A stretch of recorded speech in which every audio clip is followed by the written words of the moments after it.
I'm going to be joined in a few moments, hopefully, by Hakim Shabaz Ahmed, who's a good friend of mine. We spoke last week on Sunday around this time. I think we're starting about 30 minutes later. And there are, I think today the agenda is that we're going to talk about some of the, or at least one more specific example of how his ideas work in an actual patient. So a little bit more grounded in practicality than last time. So hopefully people will enjoy that. And if you have any questions, please drop them in the chat wherever you're watching this, and we'll try to address them. So I think Hakim Shabaz is here with us now. We are launching, I just want to say before he joins that we are launching a service where people can consult with him at mygotodoc.com/Hakim, Hakim. Bear with us as we adjust and launch that website. It's kind of version 1 right now. I think it's good enough that you can fill out the form and actually get a consult, but the calendar may not be. A few things that some wrinkles that we need to work out before it's going to be as good as I want it to be. So once we get there, I'll be sent out a Substack article about it. And we'll also be posting one of his articles, which is very interesting, on, I think it's diabetes, to the Substack under his byline. So watch out for that. If you're not on our Substack, go to blog.mygotodoc.com. You can register for it there. There's a lot of old articles that are useful to look at.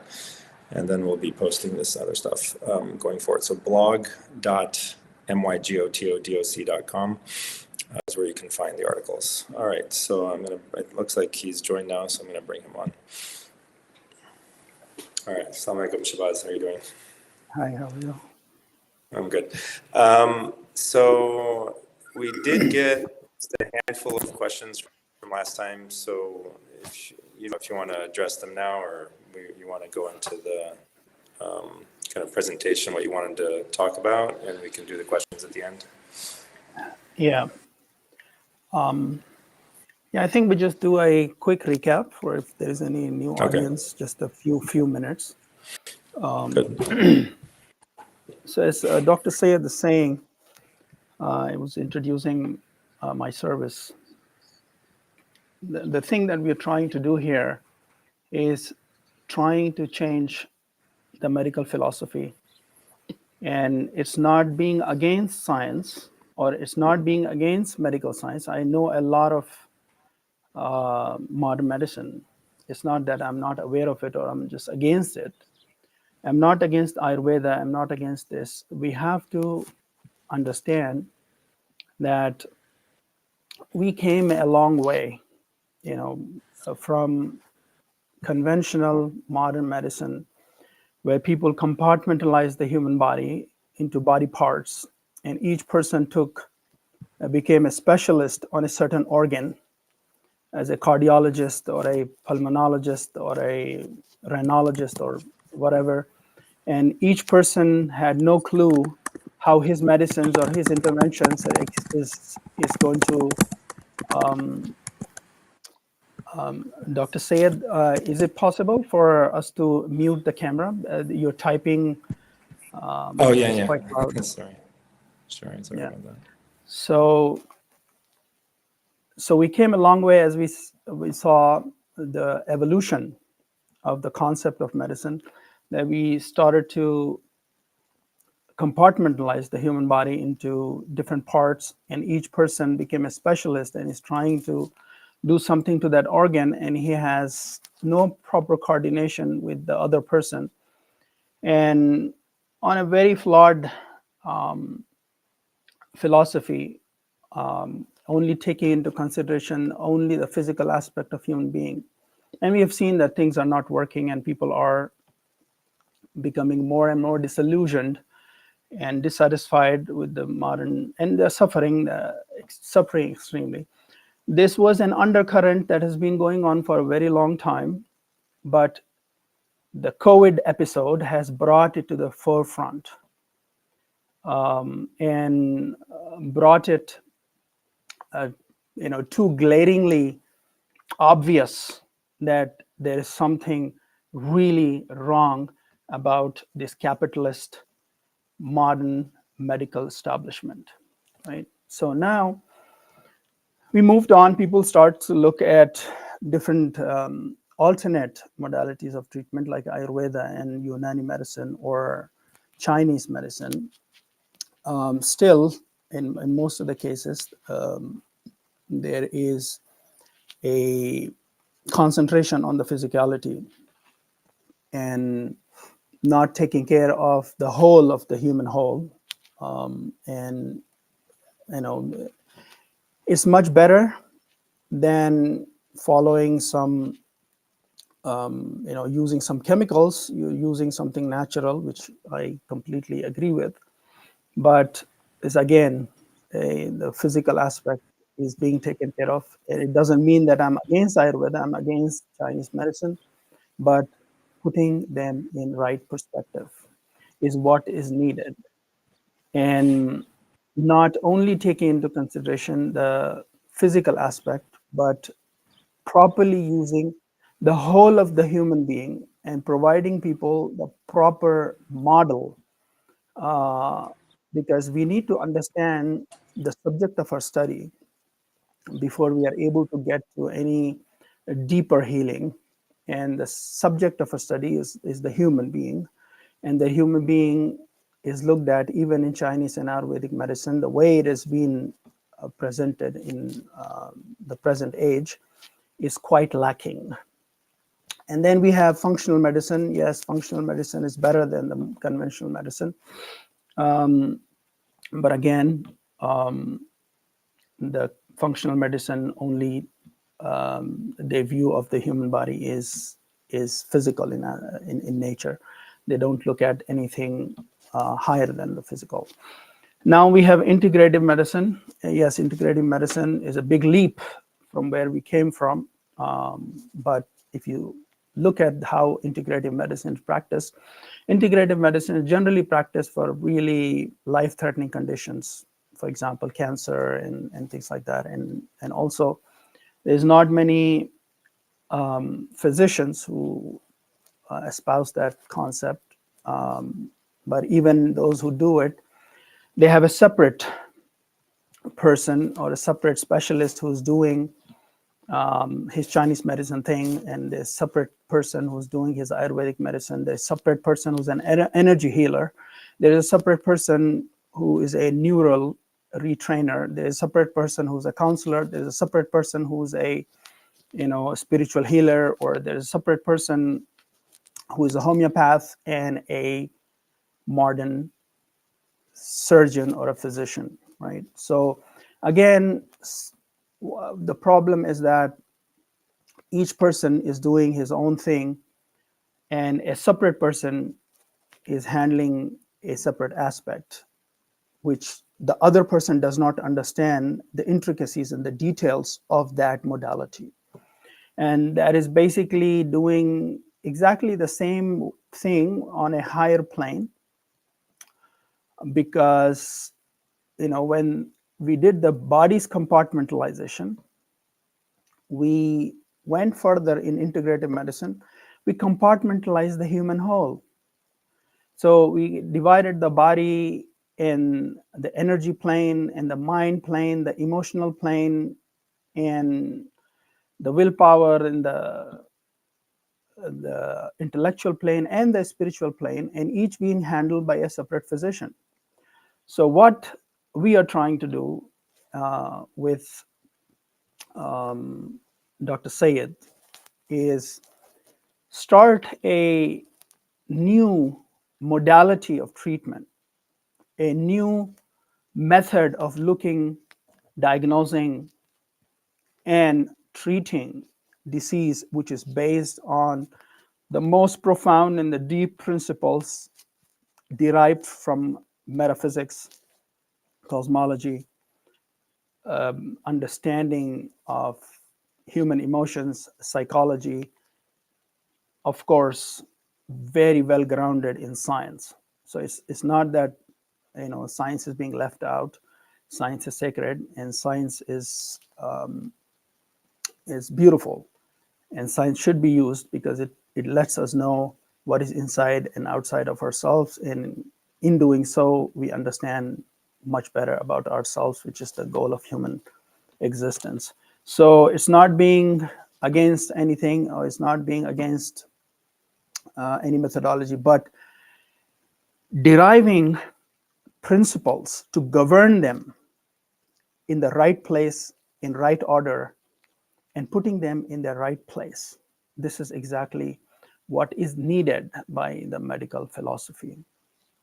So this is a good introduction. So now, moving forward, I wanted to just recap on what we said, as I mentioned that human being is not mind and body, and mind and body is a Cartesian bifurcation of, or a concept of, an application of a concept of reductionism that happens. So the modern medicine, the conventional medicine, has reduced the human whole, which is quite enigmatic and quite complex and quite baffling, to human body. And we were trying to resolve every single problem that we come across just by tinkering around with just the human body, and it was not working. And then some of the people started to look at something deeper, and they say, mind, body, soul. Generally, the soul part, a lot of people, most of the people don't understand, who even espouse this mind, body, soul concept. And then at the end of the day, it became mind and body. And that is still a very gross reductionism of human whole. So we spoke about last time, and if people who have not listened to me on the first podcast we do, you better off going back and looking at that first talk. Has a lot of information. So we basically introduced that human body is about 7 to 8 planes, and for all practical purposes, we only take care of the 7 planes, because as far as we are concerned in human healing and our intervention, the 8th plane just escapes our intervention. So we talked about how the human body is interconnected with energy plane, and energy plane is interconnected with our mind, and what is the difference. And we took examples of how mind is different from energy, and mind is different from heart, and then the heart is different from intellect, and how intellect is different from spirit. And we took examples on a different realms, and tried to prove how even a regular person can easily see these planes in his own existence. He doesn't have to be a philosopher or a spiritualist or a yogi or some kind of a Sufi or whoever, but every common human being has the capability of just experiencing all of these planes, and they understand that these planes are completely separate, distinct, and they have a huge impact on each other. And also we looked at willpower, and how the willpower works as a intermediate negotiator between these planes. So so we took the example, and we took the example from understanding the healing, and how the healing is different for different people, and how are different grades of healing. And we looked at how different people of different degree of healing, their understanding or their concept of healing differs from physician to physician, the patient to patient. For some physicians and some patients, the healing basically means that you recovered from COVID, for example. And for some people, it means that you got back to your normalcy. For some people, you attained your optimal health, the best health that you ever had. For some other people, it means that you're bursting with energy and your energy plane is properly balanced. For some people, it's like you have calmness of mind and concentration. You don't have brain fog. For some people, that's not enough. For some people, it means my heart is still not calm. My heart is not still content. My heart is still not very happy. And then for some people, they're still struggling. Even if their heart is fine, they might be still struggling with some intellectual frustrations about they could not understand what is going on around them.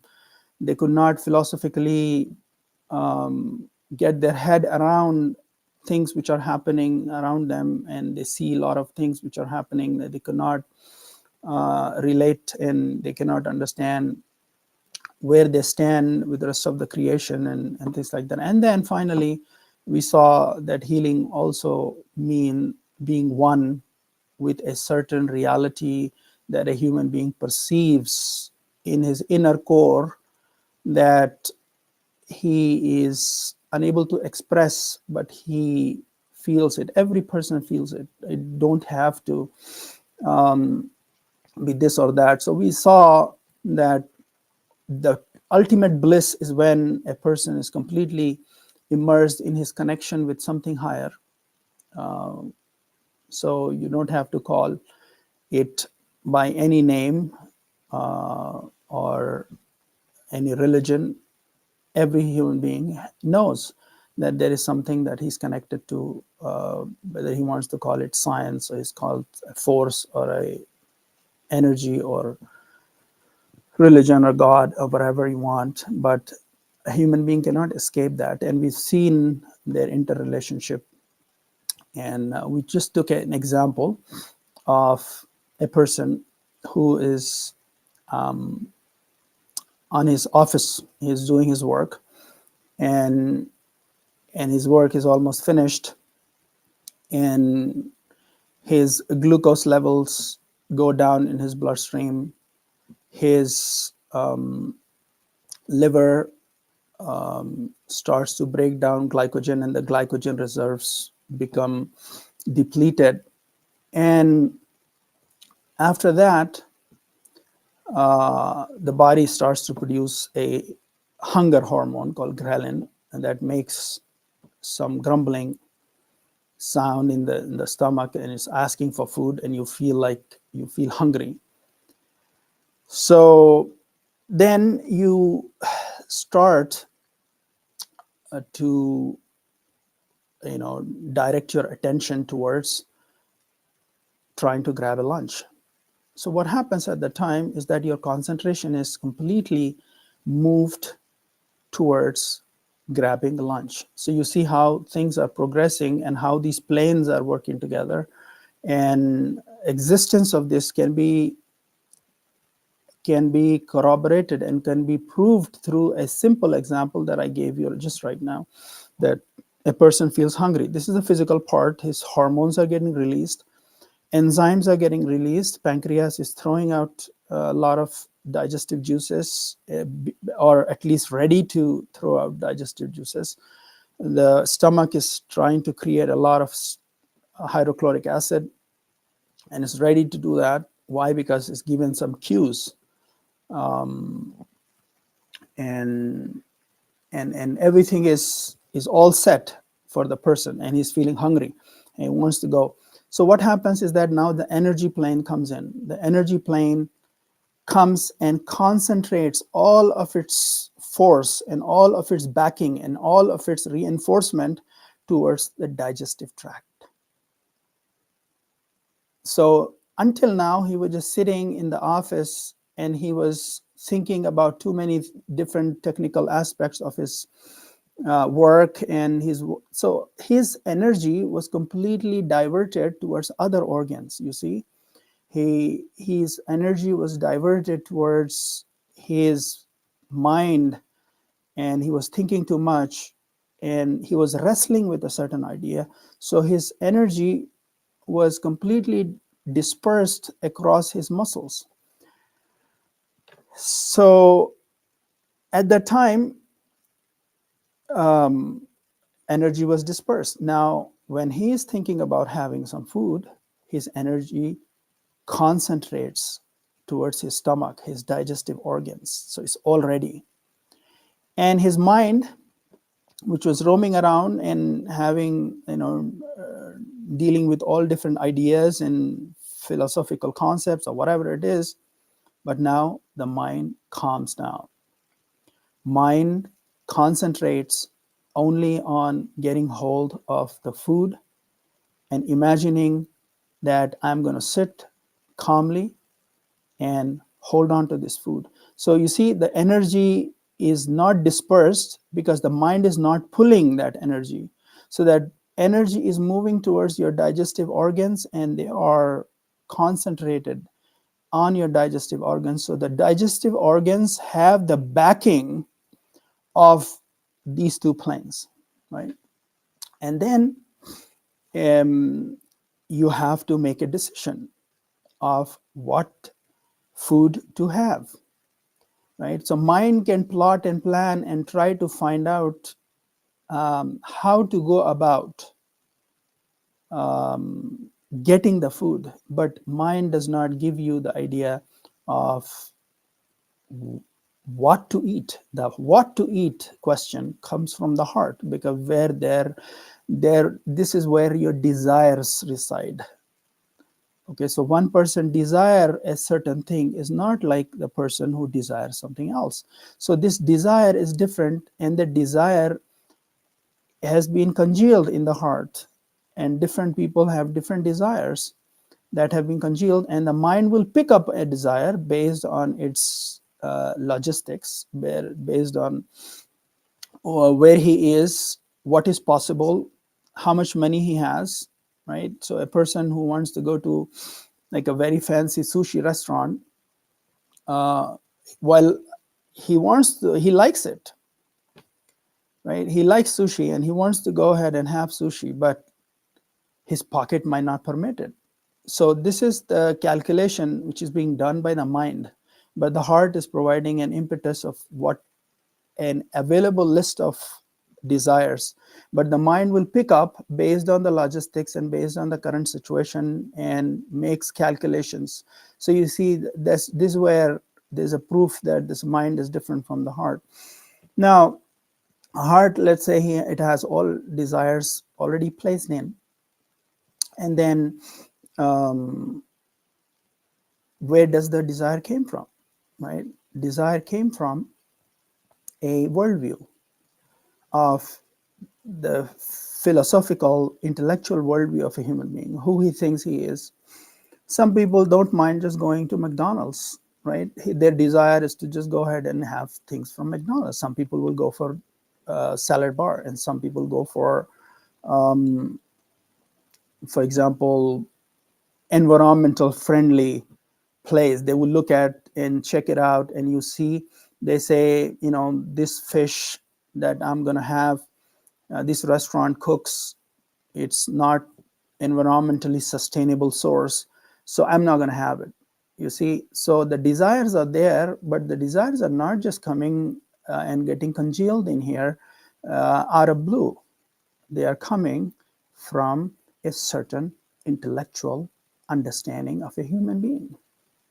And each person have a different view of the world and the relationship with the world, and they have this philosophical idea.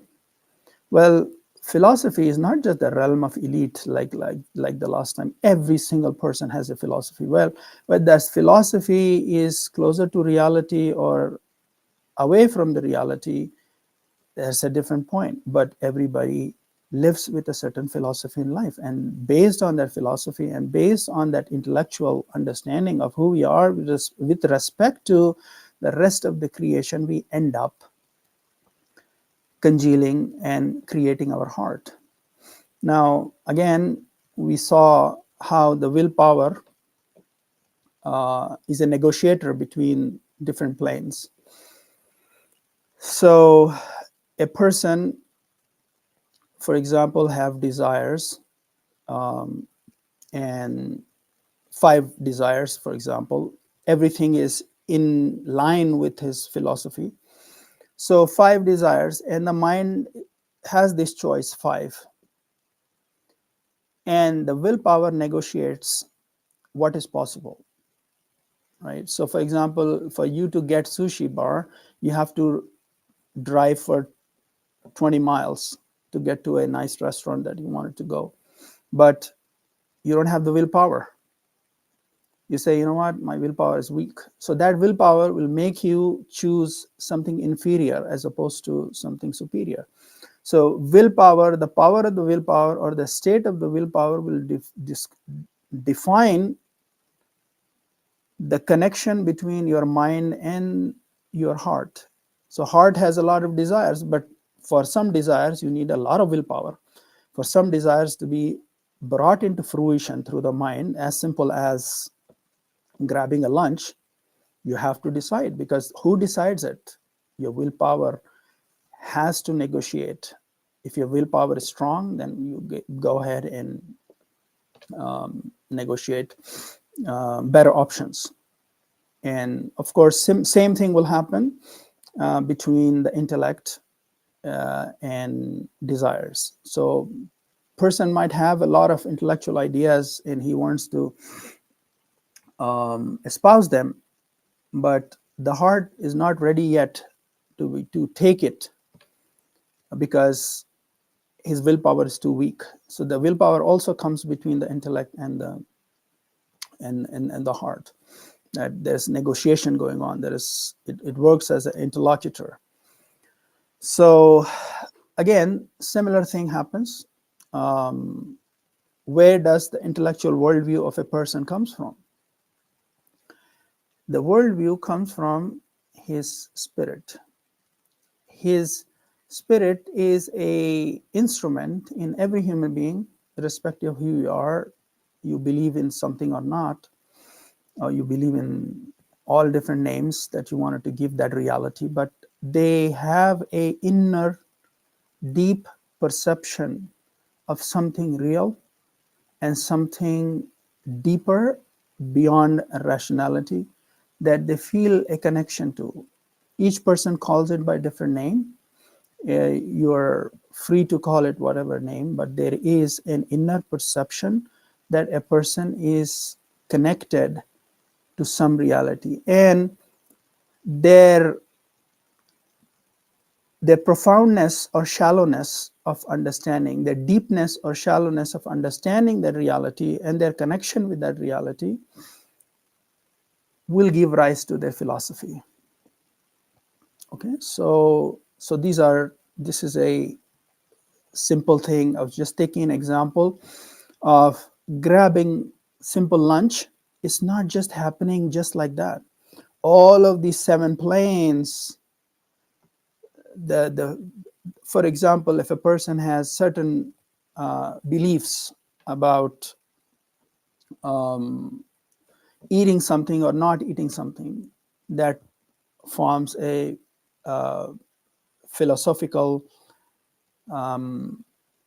idea that a person says, you know what, we need these things around me are sacred and they have some profound meaning, so we cannot just go ahead and keep destroying them. So the philosophical idea gets formed from that relationship, and he says, you know what, I'm going to only eat from sustainable sources because we are destroying the planet. And then that becomes a heart's desire. So heart does not desire at this time. The heart's desire is not being congealed as something frivolous, like you're not going to have something industrially produced food, but you say, you know what, I want to eat good food, but I want to have from a sustainable source where the sea is not being polluted and damaged and overfished, or for example. And then that desires, when they are there, the mind picks it up. And when mind picks it up, energy moves the body, and the human being goes and grabs his lunch. So this is what the preface of what we covered, basically, in short. It was like 1 hour, 45 minutes conversation, but I just clubbed it together. So this is exactly, so nobody's missing anything from last time, but I still prefer if you just go ahead, if you're interested, just go ahead and listen to that. Now we have come to this point where the lunch is in front of us, and we know that we used all these 7 planes to make a decision and finally go and grab that lunch. Lunch did not just come without your employing 7 planes, right? You don't have to be a philosopher to understand that. This is pretty simple. Each human being has all of these faculties. He utilizes every single day. You are utilizing these faculties right now, okay? So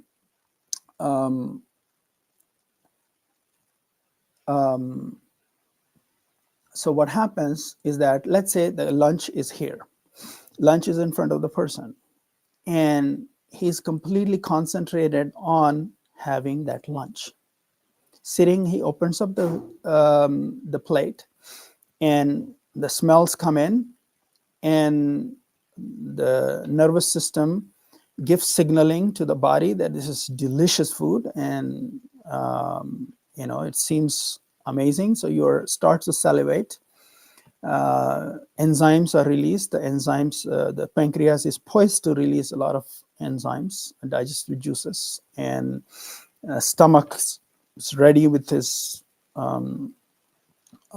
acid to break down the protein, and everything is all in place, right? So now what happens? Because mind is not thinking any other thing and is not wrestling with an idea, what is happening is that mind leaves the energy alone. So energy goes and concentrates on your organs of your digestion, and putting all its enforcement and its force and its concentration on the digestive juices, making and potentiating those enzymes, those acids, so they become razor sharp, right? Now, because the mind is calm, why? Because it's not wrestling with an idea. Now, heart is content because, I got my heart's desire. These were already there as my desires, and my mind has picked and chosen and brought into fruition the ones which are the options in my heart. So the heart is content. Heart is calm and peaceful because there is nothing that happened which is not in harmony with the heart. Then what happens is intellect is also in a way calm, because the philosophy of what you're supposed to be eating is not being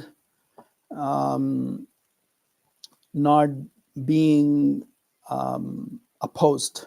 So for example, if you have the intellect does not have any remorse because your ideology was to eat from a sustainable source, and your heart had those desires, and finally the mind brought to fruition something that is not ideologically opposed to one's intellect, you see.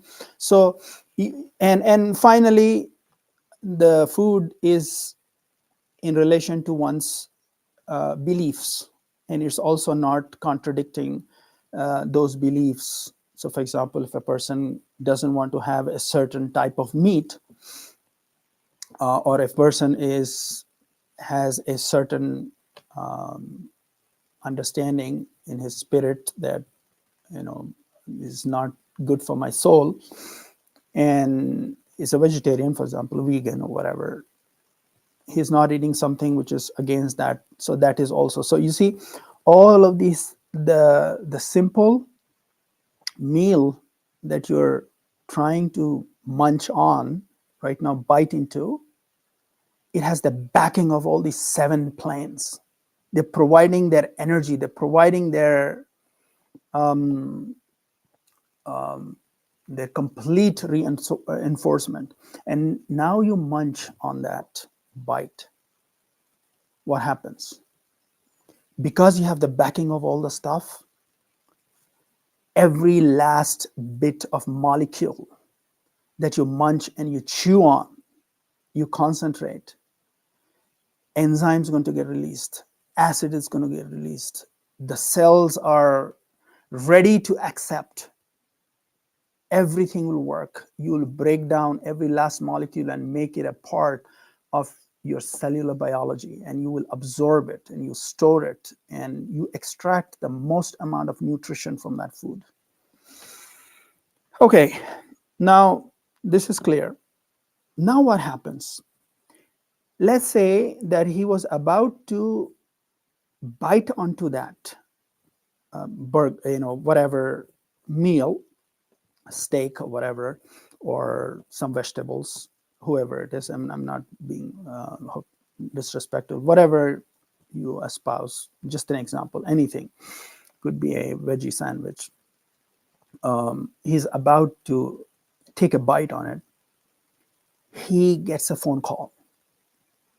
And suddenly he hears the news that, the stock market prices of your company has plummeted.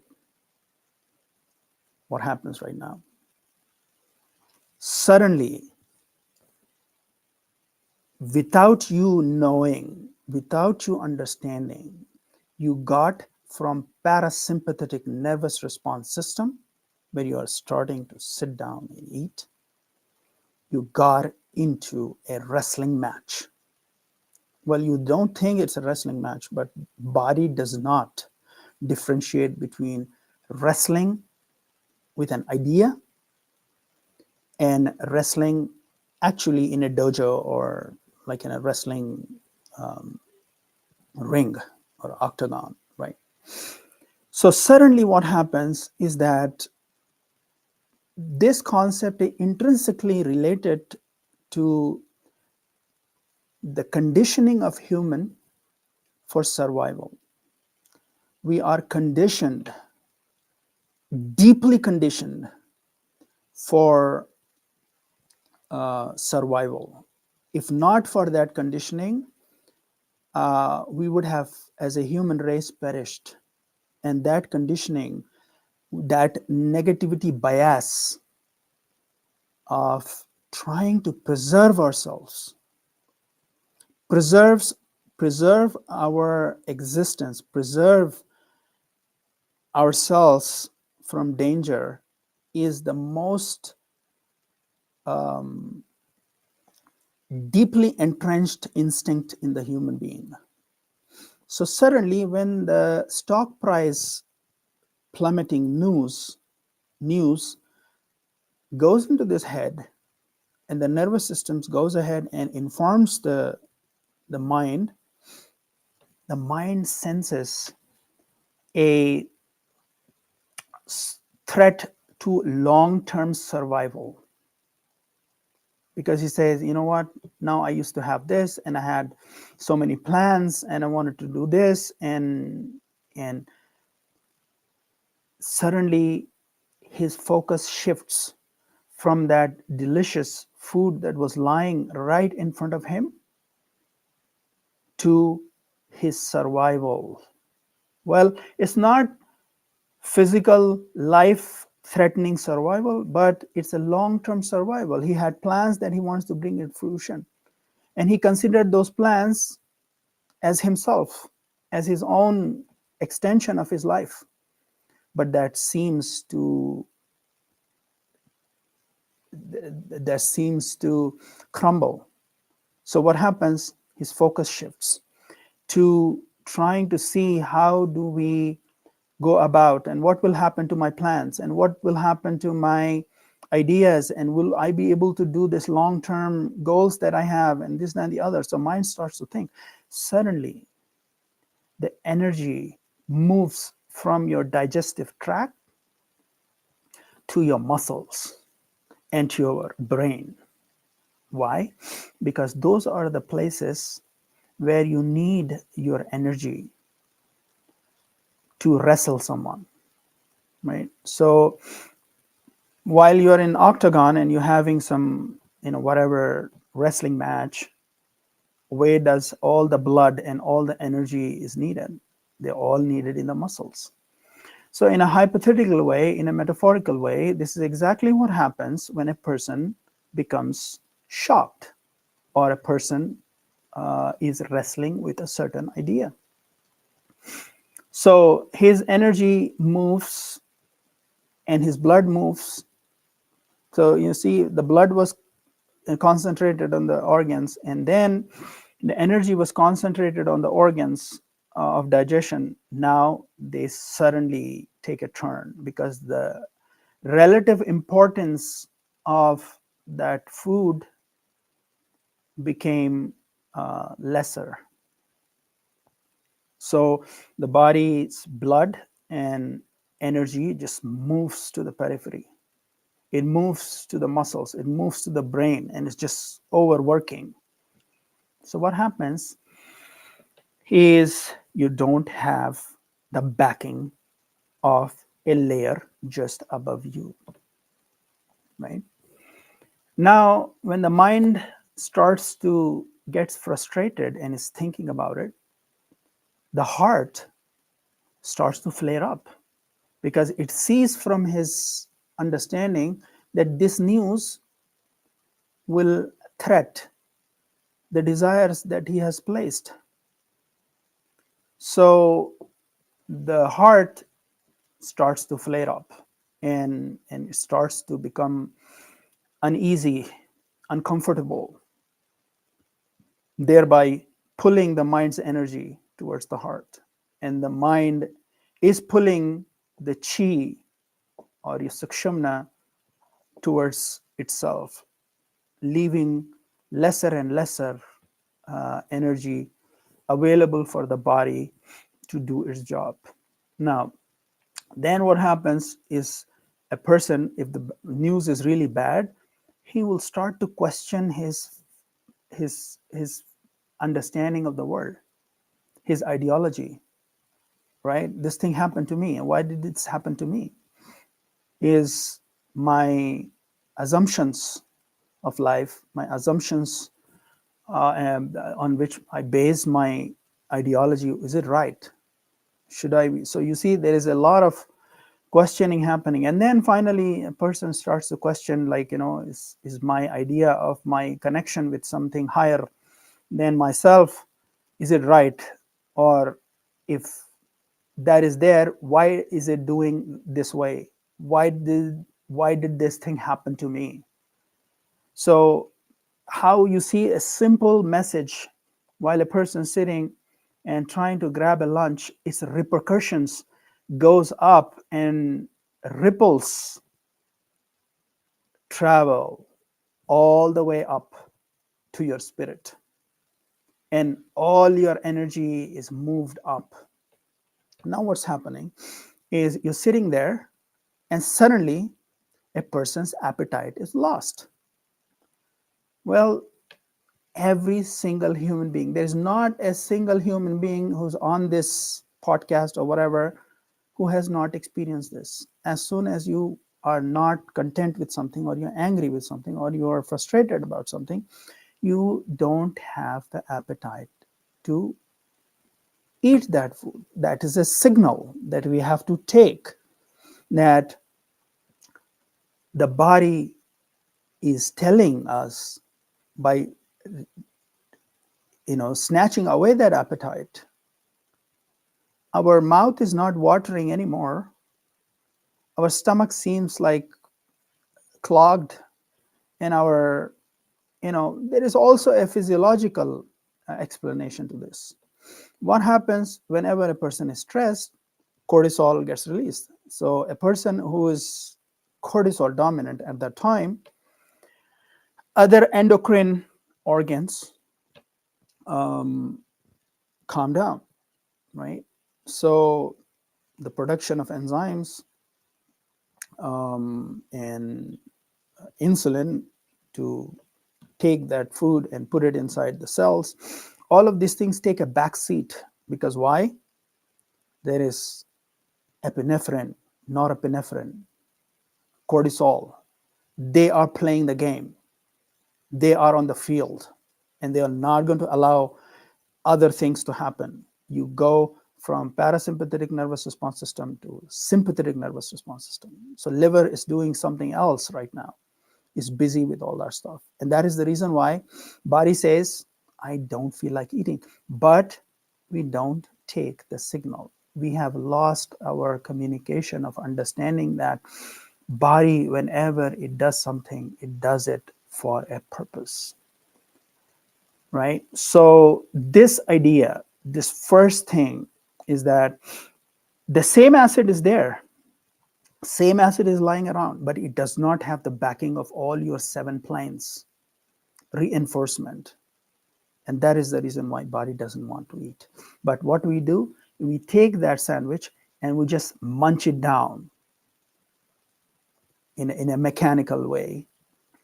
So what happens? When you munch it down, the food goes there, the enzymes have lost vitality, they have lost that potentiation that would happen when you have that reinforcement for the higher plane. And your stomach acid lost that potency to break down that protein and is unable to fully digest that food, right? So what happens? There are a lot of toxins produced. Why? Because the food is not fully digested. The utilization of an detox of that stomach acid has been hampered. And that is the reason why the acid is not fully being utilized, because it does not have potency. And the food gets half digested and goes into your small intestine. And your stomach acid still remains where it is. And there is also a lot of other details that actually happen about, fermentation and lactic acid and all that stuff. All of these reinforce that acid becoming stale and just lying where it is.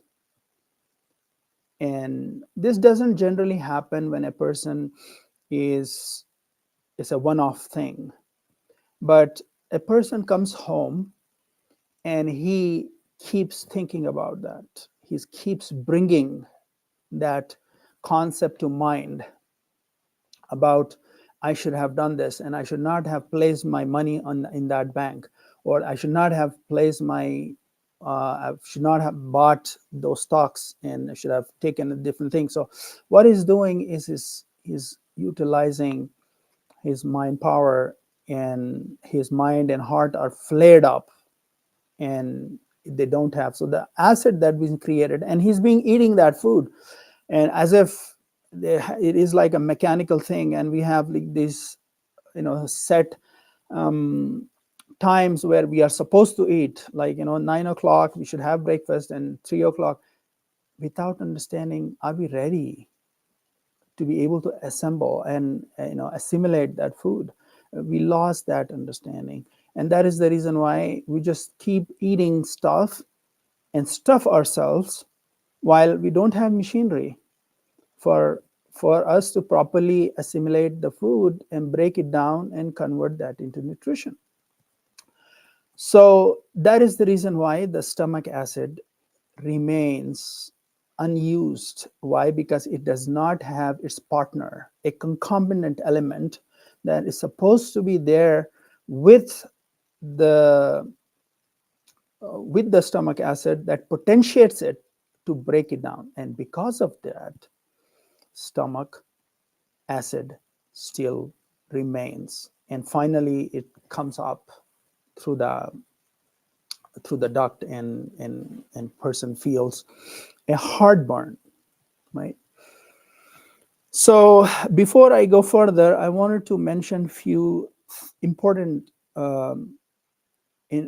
based on the subject, is that it's not about how much calories or how much nutrition density, how much vitamins and how much minerals and how much this and that is in the food or in that supplement.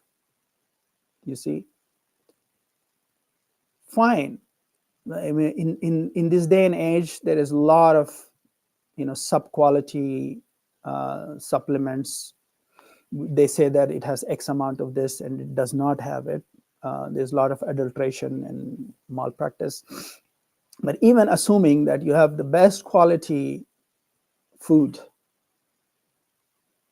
but two people having that same food, one is completely content and he's completely eating with gratitude and peace and calmness and enjoying the food, is he going to extract the same number of nutrients and same amount of nutrients like the person whose mind is racing? We got to be kidding. It does not work like that. So we became too mechanical, and we see in the science of nutrition that same concept of shallow reductionism and lack of proper understanding and underpinning in right principles. It's not about how much nutrition the food has. You could have like a soke salmon, red salmon, you paid like $36 or $50 for a pound, but is our body has the capacity to extract nutrition? Okay, so that's one point. That's a very valuable point that everybody has to keep in mind. Even if you don't take anything from this session, this is very valuable. You could just take it and understand the value of this, that we cannot be mechanical. Human body is not a mechanical body. It has a lot of things, and there is a lot of depths to the human body. So you say, I take this supplement, it has like 5,000 units of so-and-so. It doesn't work like that. It does not work like that. Try it, and that is the reason why we are unable to resolve the problem. So the reason why I took this example of acid reflux is to show something most benign, or whatever, something is not even considered a disease. And even in the spectrum of chronic diseases, it's considered to be the most simplest of the diseases, which of course lead to a lot of other diseases if not treated properly, and we don't treat it properly. So this is the one point, is about each human being in his different state is different. So you might be having, and you had extracted the huge amount of nutrition, the same person, for breakfast, his lunch went haywire, and lunch produced a lot of toxins, a lot of built up of intermediate the person was unable to break down. So this is the thing that we have to come out of this. This is exactly what the principles I was talking about. When we start a new modality of treatment, it should be based on something really grounded in proper principle, close to reality, and come out of these mechanical, chemical understanding of human body that it's an automaton, that you can take each human being and treat every single human being as the same automaton, because we are brought up in this assembly line concept. We have like huge number of factories that can produce exactly the same tin cans, identical, exactly identical, and we can make toys and replicate them, and one toy does not, plastic toy does not look different from human beings. Are extremely diverse creatures. A same human being is not the same human being while he's having lunch as he was while he was having breakfast. There is extreme and baffling and completely bewildering complexity. And then we start to treat human beings as automatons. We say, oh, they take this protocol and universally apply it to every single one, right? And you see in the last decade, probably 70 different great health gurus came about, and each one saying that their diet works. Well, if one diet worked, why was there a need for the other 69? Why? Because we are treating human beings as automatons. Yeah, there is good guidance, and you can tell people to eat healthy, and you could say that do this and that. But what we have to understand is that we have to come out of this concept of treating human beings as automatons, as an assembly line. We could just put them on an assembly line and exactly use the same amount of pressure and same amount of this thing, so all the cans will come out exactly the same. That happens to plastic. That does not happen to human being. Okay, so that has to be clear. Now, keeping this thing in mind and all that information that I have given you, now you go back and look at the double-blind trials of supplements, of medicines, keeping this in mind. Show me, I challenge anybody, show me a single double-blind trial which is conducted by keeping into consideration how the person was feeling intellectually, how was he feeling emotionally, how was he feeling mentally, how was his energy plane, what was his physical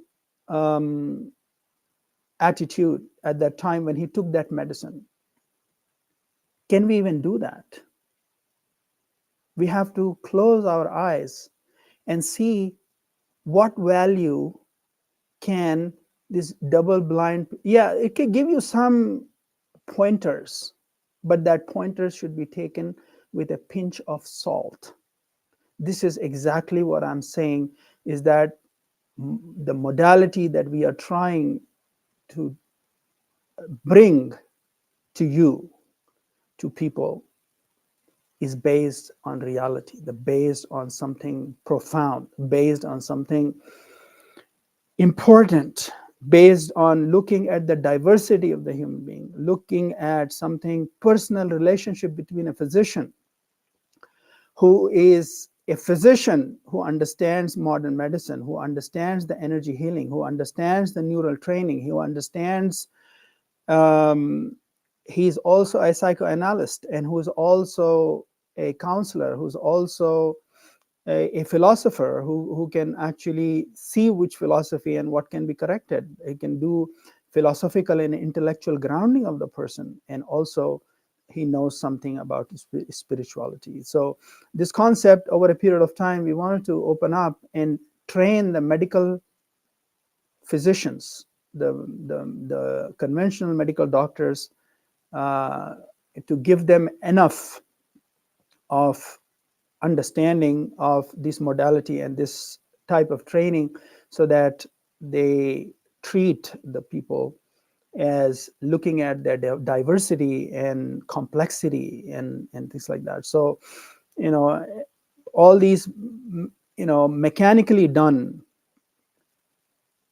the example, the reason why I gave you this example is because the same amount of sandwich or same amount of steak that each person ate in the state of mind which is completely peace and calm and with gratitude and love and happiness, and a person whose mind is racing, his emotions are flared up, there is no way that the same amount of B vitamins which is extracted by that one person is the same as the other person. And that is the reason why you were developing those acid reflux, because the acid reflux is a leftover acid which has not been utilized because you didn't have the concomitant higher plane support from the higher order. So now what we do in modern medicine, we don't take into consideration any of that stuff, right? So now there are two schools. The one school says, you know what, the acid is actually low, and that's the reason why people have this concept of acid reflux or acidity. So they give you antacids to completely calm it down, right? And neutralize the acid. And now that was not enough, because there was a simple solution, and there's not much money to be made. So you just have to do some cellular tweaking. So now we went into this and you say, you know what, there is an enzyme which is proton pump inhibitor. Let's go and tinker around, because proton pump inhibitor produces hydrogen ions, and that will lead to the intestinal stomach lining produces. So let's go and tweak around on a cellular biology, the basic fundamental way the body produces acid, and tweak around with it. So let's use this proton pump inhibitor. Now, what happens with this is lack of complete understanding. It was not that acid was more or less, it was not being utilized, because there is a dimension which is completely beyond physical that came into existence. That because of that acid was not being utilized, and that's the reason why it was just remaining there. By doing this, what is happening? So please, I do not want to exaggerate anything, and I want to give people or any methodology credit when it's due. So please go ahead and check the side effects of taking antacids or proton pump inhibitors. People stop absorbing minerals. Over a period of time, they'll have easy fractures of their bone if they continue to do that. And there is a lot of metabolic problems over a period of time. The digestive fire is completely lost. Why? Because you're not taking into consideration the proper understanding. Now, the other school of thought, they say, you know what, we should take betaine HCl, because there is stomach acid, but it's not enough. So we should potentiate it with betaine HCl. So we can just go ahead. So probably, if you ask my opinion, the second one is probably a better thing to do. But if you continue to make it a habit, you're going to burn holes, because there's already acid lying around and you're throwing more acid in it, and it will work in digesting. Is probably a better option than just tweaking around on a cellular level. But it's going to burn holes in your stomach over a period of time, and you will have ulcers and all kinds of different, it makes your system more acidic, and you will end up having acidosis. So this is what is a full explanation of what is happening. So before we go into Q&A, I wanted to make another important point about something much more deep principle, is that methodology, any methodology or a medical philosophy, should look at the human being with awe and reverence as infinite intelligence in the face of paltry human mind. Yeah, we have made a lot of discoveries, and we have found, used those discoveries to create certain inventions. But huge amount of things completely escape us, right? So we have to, I'll just give you an example. A very, very simple example is when a glucose molecule is taken by the body, and until it produces ATP molecules out of that one glucose molecule, so it produces about 28 ATPs to 30 ATPs, whatever it is. So a single glucose molecule, which is the basic substrate of energy, for it to produce energy, it has to go through 3 steps. The first step is glycolysis. The second step is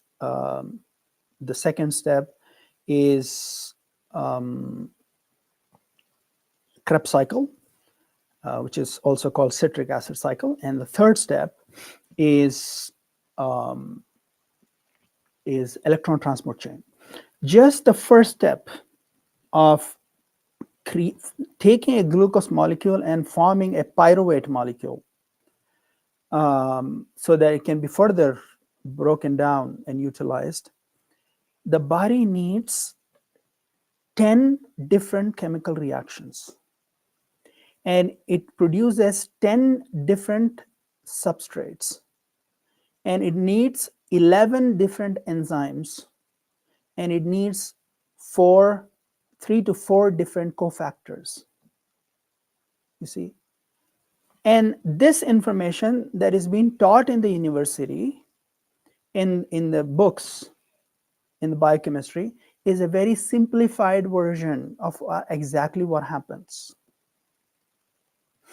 We are face to face with amazingly baffling, bewildering intelligence, infinite intelligence. Is working picture perfect, is working every single day. These 10 enzymes and 10 reactions and 4 cofactors, they're working. But we go ahead and try to tinker around with this amazingly baffling, complex thing, and we come face to face with this, and we don't look at it with sacredness, with awe and reverence. We say we can hack. You know, that word hack is an effrontery. It's an insult. It's a bad word to that infinite intelligence, what we call human body. So anybody who tried to hack it, they will fall on their face. Okay, take my word for it. This is infinite intelligence. It needs to be faced with reverence, and try to understand why the body is doing what it is doing. Let me understand. There is a Hakim inside every single patient, which is amazingly intelligent than the doctor or physician outside. There is a physician inside the human body, and that physician is doing its best to keep the body alive for the longest period of time.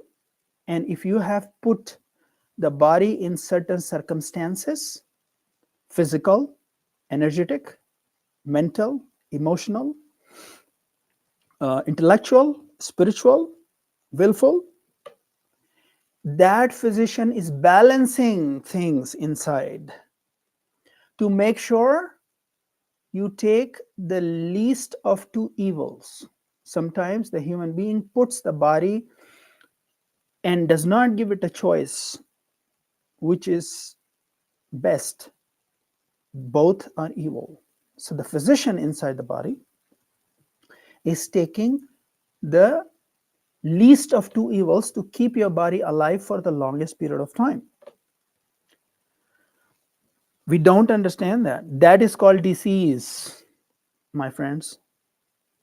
Disease is the maneuver of the physician with infinite intelligence inside your human body based on the conditions that we put that body under. It is doing a maneuver to try to subvert. And in doing some maneuver, it has to take certain actions. That action is called dis-ease, what you call disease. It's a dis-ease, a message being sent to the owner of that body that you are going against the laws of nature. You are violating some of the laws of nature. Taking medicine and trying to hack the body. So to take a protein like an amino acid, just to make it much more simpler to understand, one amino acid goes through glyconeogenesis. One amino acid can be taken finally to produce energy from it, or a pyruvate molecule from it. First step to just produce glucose out of it, amino acid. You need similarly 10 different substrates, intermediate substrates which are formed, and 7 different enzymes are used and 3 different cofactors. That complete complexity. Now, what we do is we figured out in modern science that there is a enzyme called phosphoenol pyruvate carboxykinase, which is one of the substrate in that chain of 10 reactions. The hacking, we use metformin, the glucophage contains metformin. This is how the diabetes works. We say, you know what? If we are able to just go ahead and tinker around with that, phosphoenol pyruvate carboxykinase, we can go ahead and stop the production of glucose from that amino acid, thereby reducing the blood glucose. Wow, amazing. So we just went ahead and did that to billions of people. What's going to happen? You are trying to insult nature. You're trying to interfere with one of the most fundamental process of the human body. There will be a lot of built up. So there are 10 steps. On the 8th step, you go ahead and cancel out that enzyme what will happen to the intermediately created substrates? Now they are accepting it. They are saying that it will have a metabolic buildup that will cause a lot of oxidative stress.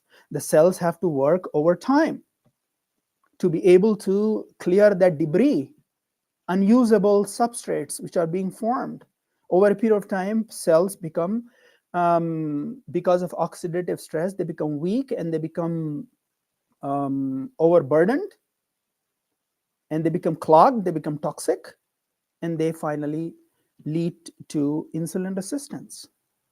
So the glucophage causes insulin resistance and helps its friend to come in and take the job, which is insulin. You cannot go ahead and so this is the cycle that the humanity has been going around because of their effrontery. They're paying the price for not being in awe and respect of the nature and understanding its complexity. You see? So when a physician looks, a true physician's look, I have not come across a single patient, not a single patient, and have treated things from autism to stage 4 cancer. I have not come across in all of the different shades of diseases. When a patient comes to me, he tells his story. I will tell him why his body has done, why the body has reacted that way, to create the disease to save him from further damage. This is the fundamental philosophy. Because what I did, and I want to train people in, is looking at the infinite complexity and give it benefit of doubt, not treat it as something stupid, that it does something wrong. And I, the smart physician, will come and fix nature's mistake. It doesn't happen like that. It does not happen like that. It will not happen, and people will damage themselves, and they damage other people if they follow this philosophy of arrogance, hubris. That has to go from the physician. The physicians should become humble. They should become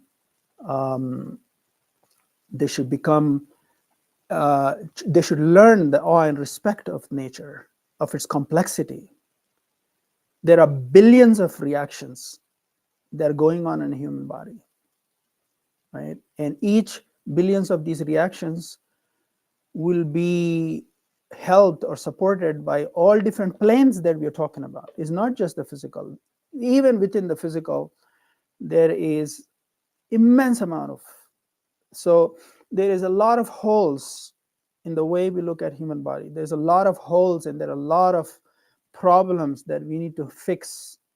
If we continue to use this concept and this word biohacking,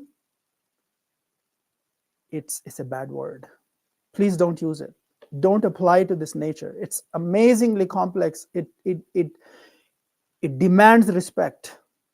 Whenever a physician looks at a disease, he should look at why the body is doing it. What are the things that made it do it? And remove those hurdles, remove those barriers, remove those toxins, remove those mental attitudes, remove those emotional attitudes, remove those things. Body will start working the way it's supposed to be working, and it will come back to its health, right? I am not exaggerating anything. I don't mean to demean anybody. I don't mean to, discard. A lot of people don't have knowledge, and nobody taught them. And that's what they were taught in the schools. So it is not that I'm trying to insult any physician, and that's not my intent. My intent is to appeal to the human conscience that don't do this effrontery. We will only end up causing damage to ourselves. Okay, so that is pretty much what I wanted to correct, and then I will have Dr. Sayed take over. Great, thank you. Sorry, thanks. That was really great because it answered some of my questions, and I just have one follow-up question to what you were just saying about acid reflux, and a couple of other questions that come from me and some of the listeners. So the first one is, if acid reflux is due to a higher plane disorder, why does it improve when what's eaten is changed? I mean, you mentioned that you can treat it with other methods like the betaine hydrochloride. But for example, somebody eats low carb, less refined foods, and they're very happy, that I fixed my acid reflux problem. That may be difficult to maintain long term, but some people do maintain it, and they feel very satisfied that they've gone to the root cause of their problem. Okay. The same problem become just less expressible, but it's still present, or does it lead to future problems? So can you just talk about that? So one thing you have to understand is that time is a good healer.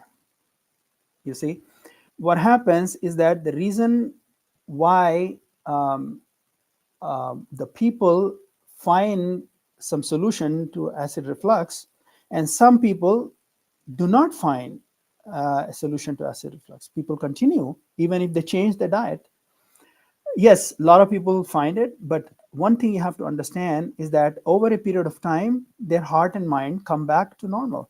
The shock of the news, or the shock of certain news, will become less over a period of time. So when the shock comes in, the person within few hours, some people recover, some people recover in few days and things like that, and their normal functioning will start to work.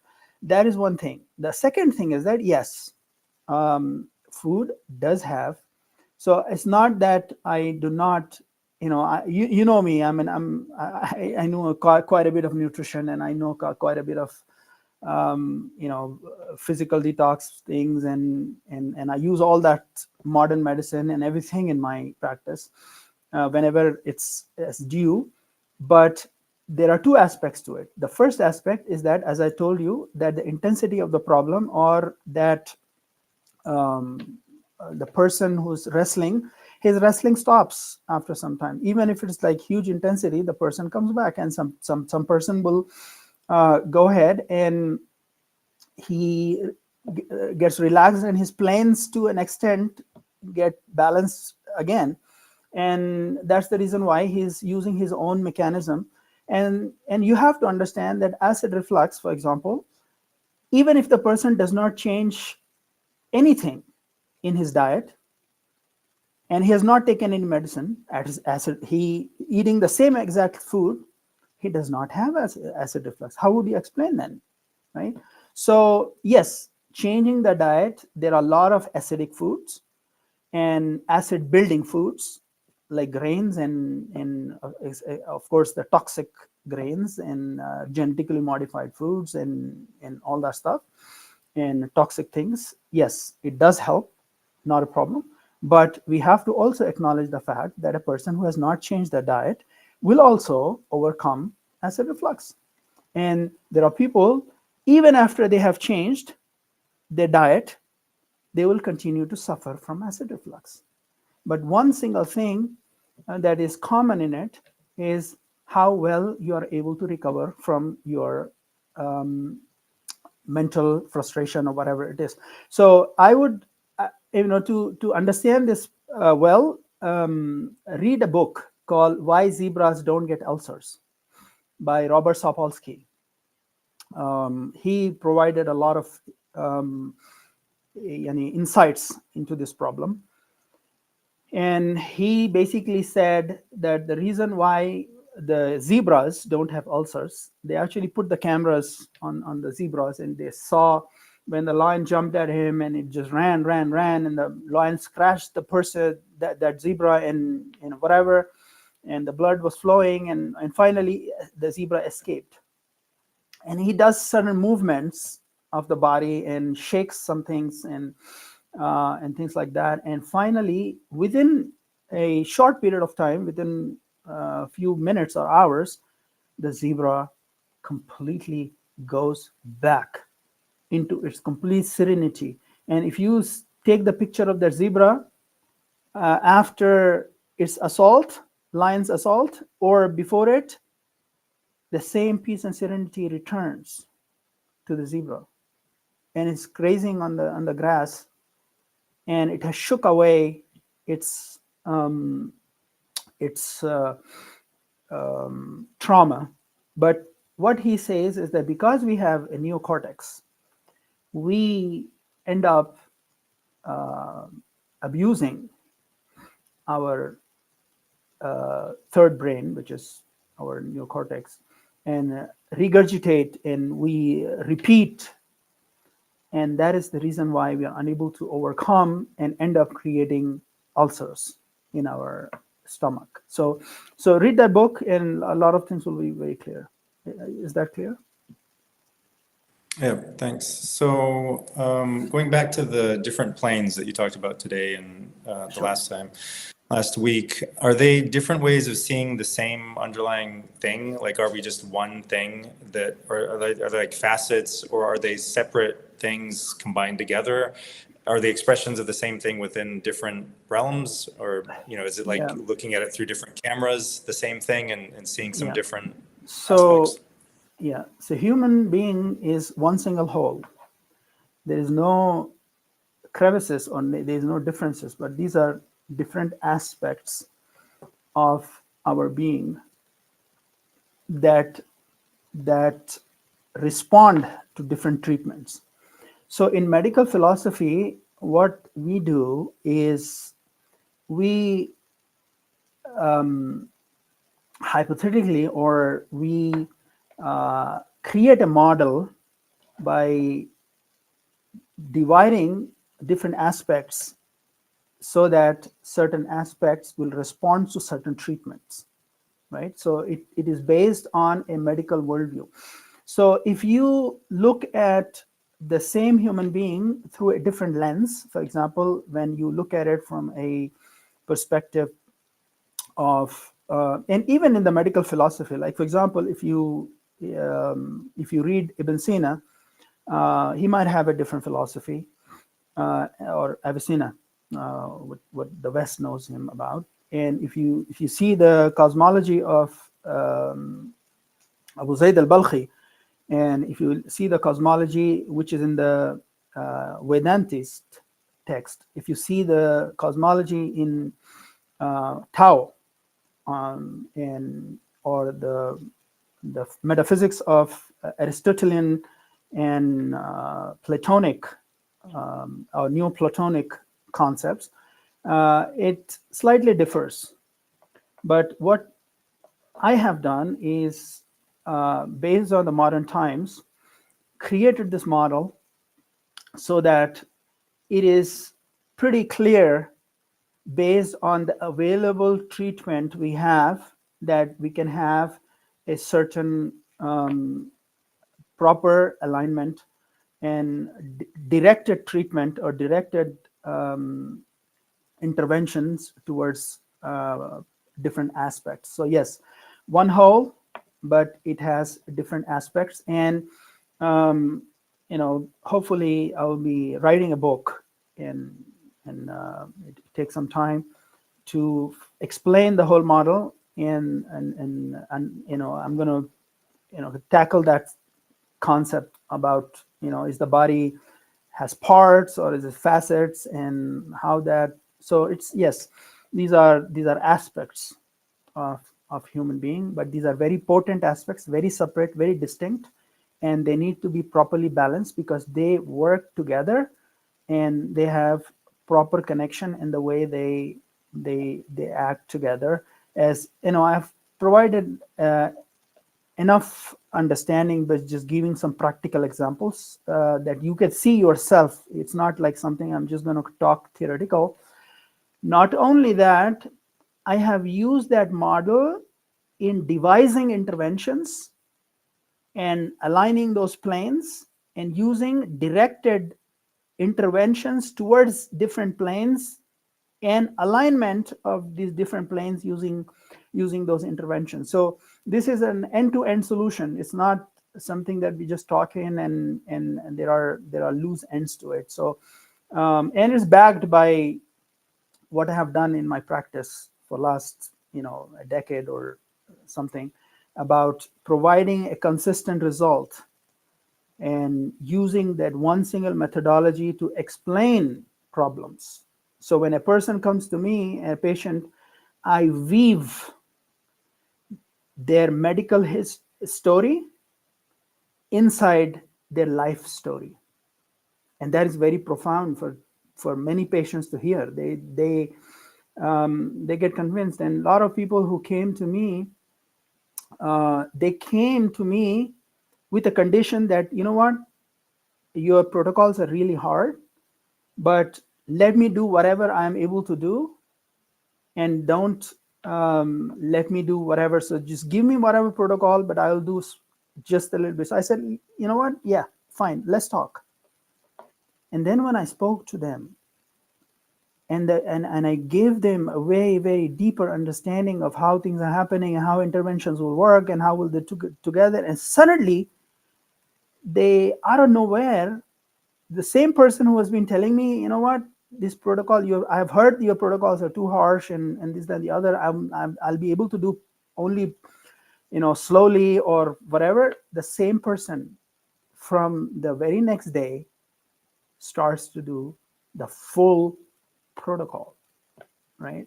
So this is all about trying to provide people with the most deepest understanding of how they were authors of their own condition, and what are the different conditions that they put their body or they put themselves in by not properly balancing those aspects that has led them to create that physical disease. And when they understand that, and that is the real empowerment of the patient, is to make them understand.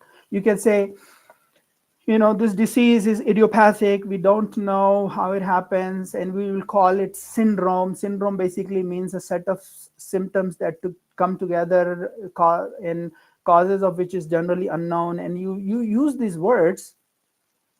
What is going to happen to the patient? His placebo is going to go rock bottom. He's going to be like, the patient is saying, and also it's effrontery towards logic. It's basic logic or rationality. It's like, I don't understand this, but I have the right to treat it. And I only have the right, I have only the exclusive right to treat it. Well, do you understand that? No, I don't understand that. So then it's like, what are we talking about? We stop thinking. We stop using our logic and rationality. We're telling, go ahead, go to my clinic website or whatever, just check fibromyalgia or check ALS, check multiple sclerosis, check all of these baffling new diseases, Lyme. What causes it? It's like idiopathic. What idiopathic means? I have no idea. What are you going to do? Why are you going to treat? What is the logic? Like, why are you messing around with something that you don't understand? Just say, I don't have the solution. No, I have the solution. How can I not have the solution? Because I have a degree from Mayo Clinic. Just having a degree of Mayo Clinic does not give you right to mess around with something that you don't understand, my friend. That's the basic logic. You don't understand that. Yeah, so hope that cleared. All right, this is a question that we got live, which relates to what you were just saying. I've been checked for MS, ALS, Guillain-Barré syndrome, but either blood work or testing doesn't match with physical wasting, legs, arms, chest, and now neck muscles. What else can be done? There's a group of us in a chat that are dismissed from our doctors and left on us to figure out. We are declining very quickly. Yeah, so the thing is that you need to find someone who's able to sit with you and see what happens. How are you trying to create this disease, and what are the physical, allergic, mental, emotional, intellectual, and so I need a lot of details about. You see, the thing is that I'm not one of those people, and you say, what, take X number of these things, or you go to this new trend that has completely baffled me, like how people just take a disease and they come and create these YouTube videos for the sake of making money through those videos, and they give like 15-minute clips. Dr. Sayed, your keyboard is like really sorry. Yeah, sorry. Yeah, so this new trend that just started, I don't know, probably just people want to become like these Facebook stars or these YouTube stars, and they're just taking anything and everything and just putting down some short explanation and giving some remedies and letting people go. Well, there is some, I'm not saying that the people not benefit from it, but the thing is that even as simple as like high blood pressure, right? High blood pressure is a problem. High blood pressure, for example, is due to inner constriction. Why the people have inner constriction, right? Where is that inner constriction coming from? Why do they feel threatened? Why they have, inside themselves, they have constricted, and because of that constriction is reflected in their arteries and veins. They have constricted, and then when you constrict the pipe, what's going to happen? The water is going to flow. So take a water hose, and you're planting a tree which is far away, and you cannot reach the pipe is short, what are you going to do? You're going to press the thing, and then the pressure is going to increase. So we need to figure out, talking to people, what is happening, and then we try to make sure that remove their inner constriction and how they remove the inner constriction. And now what we do is we go ahead and give very potent vasodilators, and we don't understand why things are happening, and we give ACE2 receptor inhibitors. That is very, very, very problematic. People end up having aneurysms. At one point, the inner 7 bodies are trying to constrict, and you're taking mechanism to expand it. It's like a balloon. A child is playing, and just from one side it's constricting, and from the other side it's expanding. What's going to happen? You're going to have a blood clot. You're going to have probably a arterial damage, and you might develop aneurysms. So these things, which are considered like so naive, and people think that it's an everyday life and all that stuff, this is not in my book. You have to probably, a lot of people come to me, like, so many people come to me. They say, I have fatigue, and I have muscle pain, and I have uneasiness, and I have involuntary movements and all that stuff. Give me a solution for that. Give me another medicine. I said, you don't need medicine. You need to come off of the medicines, because those medicines tinker around with your physiology, and they create a lot of metabolic waste in your body. And that is the reason why you have problem, my friend. It's not about people like, what should I eat? What should I eat? What should I eat? Say from the start, what should I leave? What should I remove? Before, you just keep adding. This whole concept of adding is just baffling, how people don't understand that. Your glass is full and you're just adding more. No, you see, what is this glass filled with? It is right things or wrong things. Remove it, detox it, flush it, make it much more acceptable, and then think about adding it. And then the body will take up the nutrition because it has space for it. The body does not have space for it. Just put insulin, right? You've been doing insulin. What's happening? Even after taking insulin, people don't have proper solution. Their blood sugar is still high. Why? Because insulin resistance. The cells are filled with toxins and metabolic wastes because they've been taking metformin before, right? So this short-term solutions, you need to find someone who understands the deeper causes and things like that, and follow him and consult him, and if he knows, if he's knowledgeable enough, you'll be able to overcome that. It's pretty easy. I'm actually presently treating someone in my life practice, 2 people from multiple sclerosis, and the people don't understand multiple sclerosis, and they just slap these labels. As soon as you say multiple sclerosis, the person is half dead, right? It's like it's just giving these very, very complex labels and things like that will make them much more worse. So when people come in, I just tell them, like, listen, just this is some kind of a problem that we'll try to resolve. There is something that there are laws of some violations of the laws of the nature that has been there in our body and our mind and our hearts and our intellect and things like that that's giving rise to these things. And I listen to their story, and then I go ahead and weave their medical story about how they got to this condition and whatever, and they reveal the patients very, very easily reveal, and they react to when so I take them from where they are and I explain to them all the way down to the cellular microbiology of how their microbiology was disrupted because of all that things that is happening in their life. So, when you explain to people, you know what, a lot of people think that, it's cellular microbiology. People don't understand that. No, you can make them understand. And then they go corroborate and they learn all that stuff, and they put things into pieces together and make a proper understanding, and they turn around.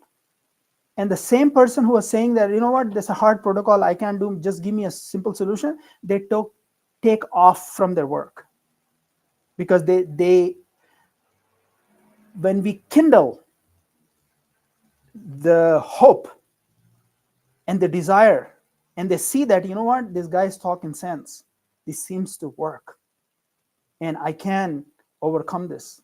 The same person who was worrying about this and not taking off and fearing the boss, that will he give me this or that, they will do anything.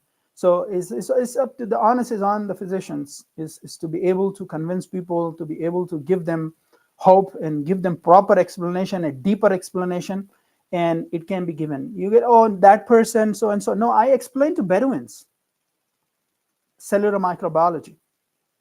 Simple. You just have to simplify it and just give them understanding. When they understand it, they'll do it better. So, my appointment takes like 1 hour 45 minutes on average, but you cannot continue that mechanical aspect of, most of the physicians, they just type on the computer and just print a slip of medicine, prescription, and just hand it over to the thing without even looking at it. This is not medicine. The Hakim or a doctor was a well-wisher. There was one person who was a well-wisher, whether it's West or East. West has changed a lot, but it was the same thing. It's a small village. In one village, they had a healer or a practitioner, and he knew he was a part of their family. He was a family friend. He knew everybody, and he knew what their mindset is, what their emotions are, what's going on in their family, what is happening, who are their, things, what are calamities that occurred in their family, what are the traumas each person has gone through, what is mental attitude. They've seen them from again and again, the same physician from their childhood. So they understood the deepest way the inner psychology, emotions, and intellectuality and spirituality and the physicality of a person who had a personal relationship with that physician. Physician was a friend. He was not someone, came and you can go to one physician today and you can go to some other physician today and he's completely unaware and all that stuff. This is not how medicine practice. Yeah, I understand the pragmatic limitations of using this thing in a global world and in a modern Western world, but you need to know a lot about a person before you can actually go ahead and administer some medicine. So I hope that clarifies. So, are there typical violations of natural laws made by people in the modern West that they can address at each level? Like, what are the typical violations at the spiritual level, intellectual level, mental, physical, emotional? Well, that's a complete subject altogether. But what is not violation? Just tell me. We are filled with violations. Just taking metformin, the most simple glucophage, is the violation and effrontery and insult, a grave insult in the face. Just using the word biohacking, right? You're going to hack something which is infinitely intelligent? You're making it completely stupid? You will pay the price, my friend. All these biohackers, I'm giving you this. Just take this clip, 15 minutes, tell them, they will fall on their face. Nobody tried to do this effrontery and escaped unscathed. They are destroying themselves and they're destroying all their followers. These health gurus, take this warning. Yeah, so we are filled with violations of laws of nature. The light is violation of laws of nature. Not being connected to circadian rhythm is a violation of laws of nature. Not sleeping in the night is violation of law of nature. Not sleeping at the right time is the violation. The modern medicine says that you sleep 1 hour before midnight is equal to 2 hours of relief that your body gets. That's violation. What other violation of nature do you want? We are filled with violations of nature. We don't have fresh air to breathe. That's violation of law of nature. We are filled with, things. We are filled with electrical devices. People have no idea how electrical devices affect their energy plane. And I can write a book. I can write a whole book on how electromagnetics devices that people use is having an impact on their energy plane, right? So this is a question, is as if you're saying that let's have another podcast for another 1 hour 45 minutes. Yeah, we're filled with violations. What else we need? Okay, so are violations at certain planes more powerful for in terms of affecting health than at other planes? Is there a hierarchy amongst them or not? It depends on the person's understanding, because there are some violations that he might be doing, but he might not be conscious of it. So that might probably build up, and he might not have too much consciousness of it. But as in sort of importance, yeah, top down is much more important, but it is not. So the question has to be divided into two, right? So the violations which have a effect on a human being, which is palpable to him, will come from bottom up. But the violations which are in the long term and in the grand scheme of things, it's top down.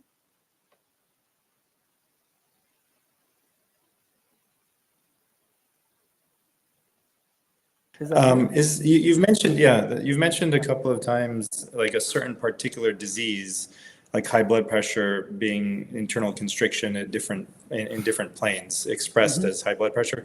So is there a broad generalizable approach for every specific disease? For example, can we guess that hypothyroidism in most people in a particular country and culture is caused by some small set of similar factors, or is everyone in every disease so different that the protocol has to really be significantly individualized? There might be some clues that can be said about it, but I don't want to generalize, because the same disease is manifested in various different ways, in different levels. It is actually different, right? So just to give you an example, because we cannot, there are multiple things that can happen. It can apply to one person, it cannot apply to one person. Like, for example, I'll give you an example, right? A person who wants to speak something, he wants to say something, and he wants to express himself, right? When he wants to express himself and he is being stopped from expressing, or he's being threatened, or he's being stifled in a way from expressing himself, right? That's one type of expression. Another type of expression is a person who's unable to bring about his dreams to fulfillment, meaning he's unable to express his dreams. There's another type of expression. For women who are who want to give birth and they're unable to conceive, they are stifled from their expression, because children are a woman's expression, you see. A person who is going and trying to express himself, meaning he wants to go ahead and do some activism, or go ahead and make some change in the society and the people around him that he lives with, he has given up hope. That is also a type of expression. So the human emotions are very, very complex, and what we think as expression in an outward manner, in outward way, is significantly different. So you see the definition of expression is different. Now we come into social realm, and then we come to domestic realm, and then we move to, OBGYN, right? And we move to activism. All of these things are expressions, right?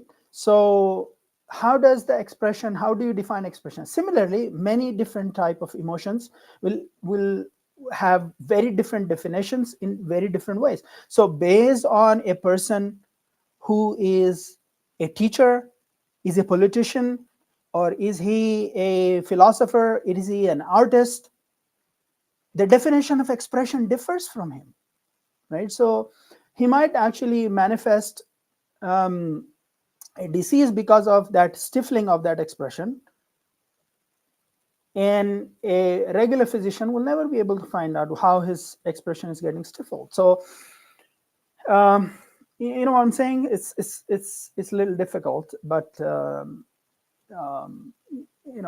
think there are general guidelines, and of course, like non-GMO food, just eat things which are non-toxic and all that stuff. These can be said in a generalizable manner, but not in a way that you can actually give a proper solution or make the person understand. You need to know a lot of who the person is, where is he coming from, what is his ideology, and what is his worldview, and what is his desire in life, and how does he think, and how much is so important to him, and all that. So for example, let's go back to that same example that I gave you of someone who's acid reflux.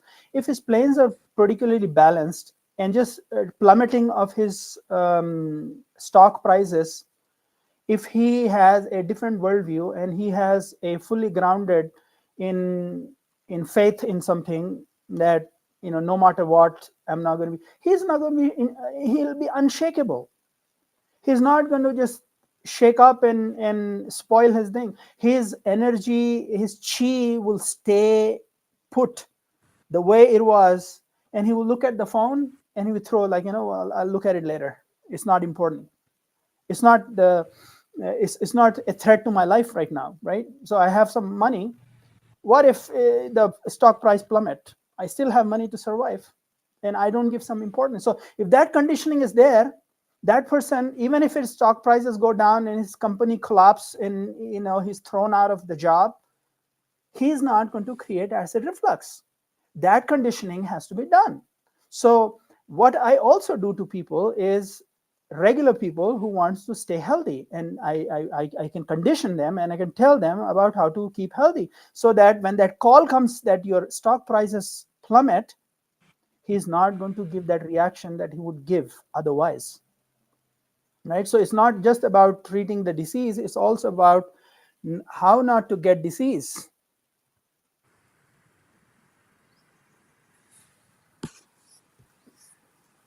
Right?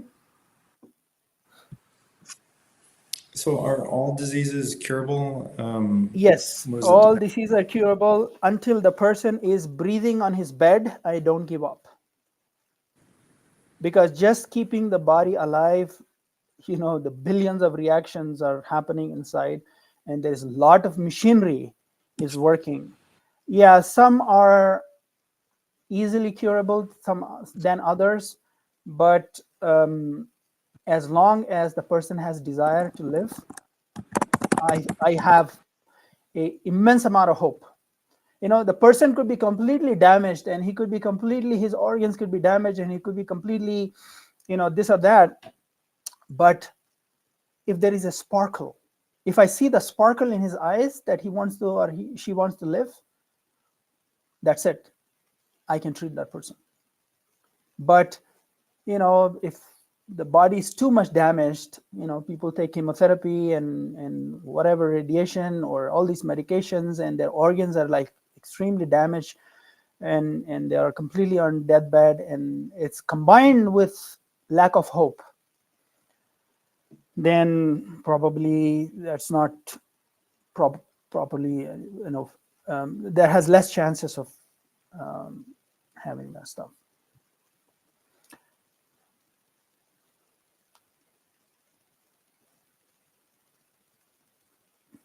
Yeah. So do I read that question or Dr. Sayed? So how I somebody asked, muted myself. Go ahead. yeah. So how to resolve the deep internal conflicts in childhood trauma? Yeah. So the thing is that the problem with the modern psychoanalysis is it's based on Freudian psychoanalysis, and there are other methods which have come over, but their realm stays within the third plane, and they cannot manage the higher planes. So I am a traumatized child, okay? So, and I have healed myself. And I told you that when I was born, when I was 1 year old, I had a sort of stroke, and I lost the sensation of one of my legs, and you know, it recovered,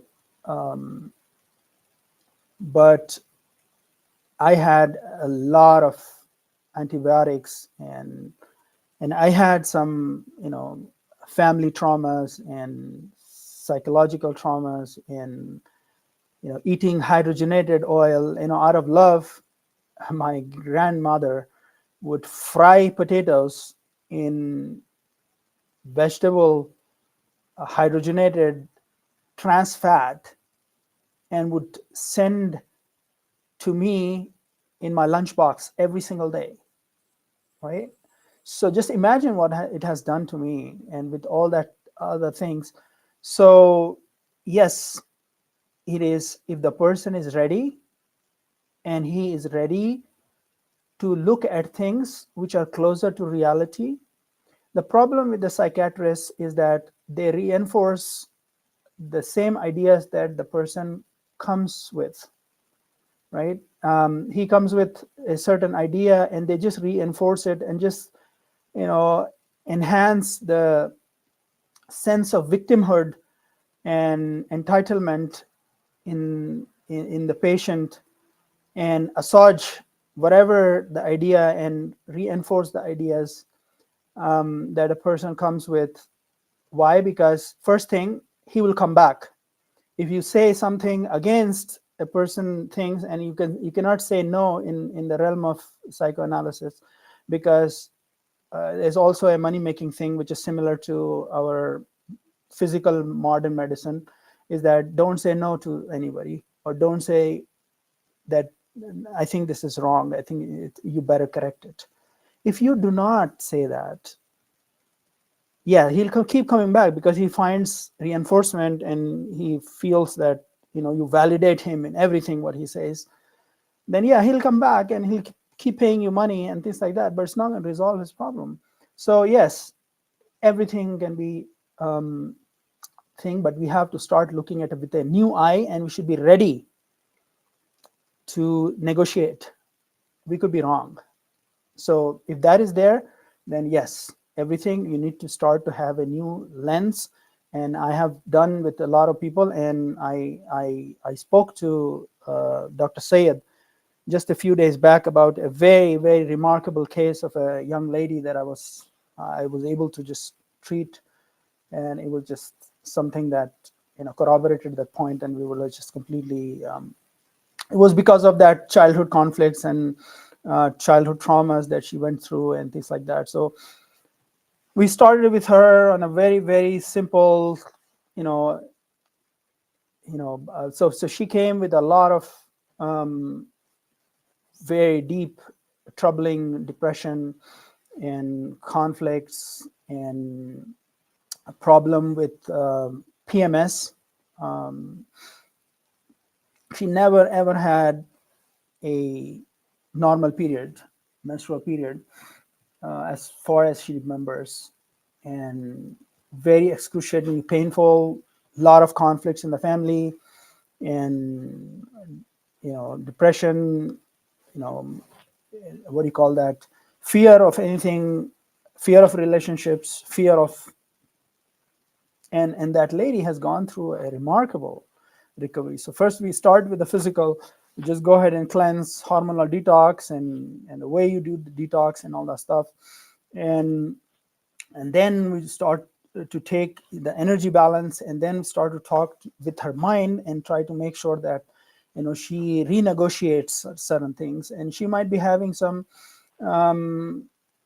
misunderstood things about the family members. They might have done something because of that. Was it really so evil, or is it could be interpreted in a different way? And then we went ahead and tried to work on her emotions and things like that. So over a period of time, the same girl who would not get out and have suspicion of even her mother, she came around and changed, and she became physically robust. And then she removed her changed her relationship with her family members, and they became hunky-dory and everything. So she was feeling a lot of improvements in physicality and mental clarity and emotional. But the last thing that was most remarkable is that she said, you know what, everything is good, but only thing I have right now, no pain, not everything, but only thing that is left is amenorrhea.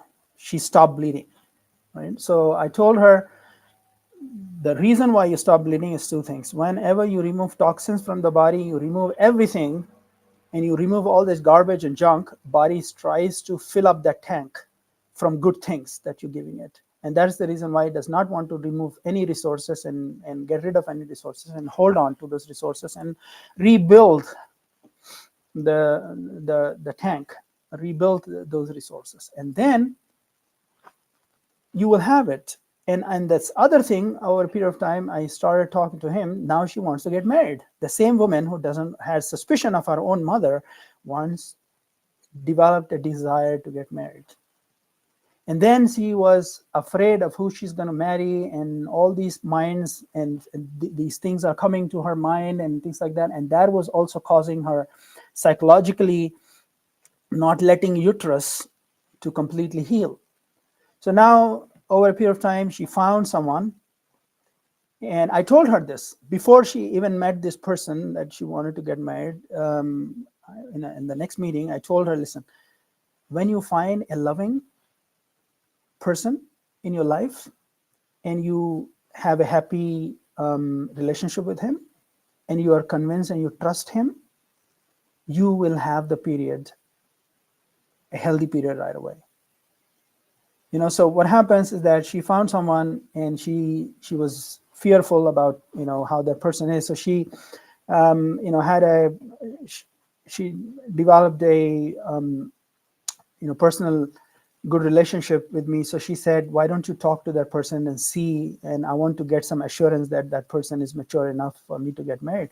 So I actually ended up having a call with her prospect, and I gave her assurance that seems like a good man and whatever. Lo and behold, the very day that she felt rested and trust someone, and she found her prospective spouse and she trusted, she, in her first time in her 17 years after she started to menstruate, first time in her life, she had a healthy menstrual period without a problem, without any pain whatsoever. You see, that is miraculous. And I have the history of that patient. And this is how it happens. And I see these miraculous things every single day, and corroborates the same model that I was talking to you about. Yeah. Is that clear? So, yeah, I know you have a lot of experience with stage 4 cancer patients who are just told either, go through chemo or just go home and die. So can you just talk a little bit about treating and your success with end-stage cancer? And I Yeah. think we can wrap it up after that, since we've Yeah. been going for a couple So, hours. yeah. So, Yeah, I have a lot of experience in doing so, because the thing is that you have to be sympathetic with me, because the people have such a, and the modern medicine and the modern science, or whatever their understanding of modern science, has such a huge grip over the minds and the hearts of the modern people. They can only think about coming to me when there is nothing left for modern medicine to give them hope in their modality. So in a way, I feel traumatized. Why? Because if a person on stage 4 cancer can recover and overcome when they follow my methodology, it would be a cakewalk for a person when he was still in stage 1. But very few people even think about it. They hear about, so and so person and so's friend and so's, who's got treated for stage 4 cancer and all that stuff. As soon as the guy with a white coat and a stethoscope tells them that they still have a hope in this new poison called chemo, they just throw all that referrals and everything and the garbage, and they run to take their poison, right? So yes, doable, as long as a person has not severely damaged some of his organs. And I have personally seen people who literally said that I'm just ready to die, and they are now leading certain movements in health, and they became people who are so healthy that they became health coaches, they became life coaches, they are giving people hope in life. So, well, can you treat every single stage 4 cancer patients and heal? It all depends on person. What I can do is I can tell them from outside what needs to be done, but they need to change their mind, they need to change their heart, they need to change their intellect, they need to change their lifestyle, they need to change. I will try my best. And as I told you, after talking to me, a lot of people, they start to do the full program when they came with a condition that I'm not being able to do the whole program. They took leave off from the work because you need to explain to them. So, it's doable, and I have seen successes and I have seen failures. But I will try as long as the person is still breathing. That is my motto, and that's my belief, because you need billions of reactions and billions of things happening, working together in unison to keep the person alive. So I will not undermine that intelligence that the body is still there.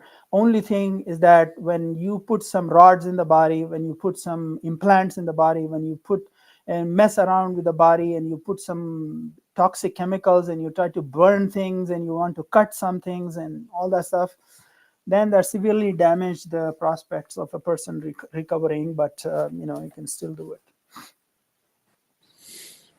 All right. Thank you so much for All right, spending so much time.